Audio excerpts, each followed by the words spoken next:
Claire Marshall, BBC News, Somerset. We've all heard about the use of trenches during the First World War, but less known is that some soldiers spent their time in underground caves. They left behind not just equipment and graffiti, but also some striking works of art. Now an American photographer has documented the hidden world of this underground war. Nick Hyam reports. Today, it's peaceful farmland, but for 3 years during World War I, this was the front line. And below it was a hidden world. Old limestone quarries, commandeered as underground refuges from the carnage of the trenches. Most are still hidden, known only to a few historians and local farmers.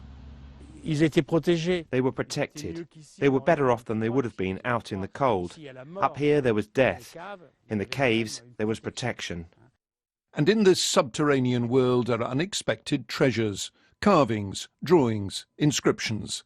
Some are beautifully crafted, some grotesque. You find them in caves and tunnels all along the Western Front. Jeff Gusky has photographed scores of these secret sites and the mementos they contain. This former quarry near the city of Soissons was first occupied by French soldiers in 1914. They built a chapel where locals still sometimes celebrate Mass. It was decorated with sculptures of praying soldiers cut into the rock. But now these places are at risk. Just inside one of the entrances to this complex, a soldier carved a portrait of Marianne, the symbol of the French Republic.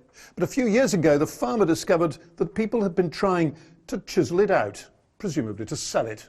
That's why this cave, and many others like it, are now securely barred. 100 kilometres north, there are similar caves under the town of Arras. For 8 days in 1917, they housed a British and Commonwealth army of 24,000 ahead of a surprise attack.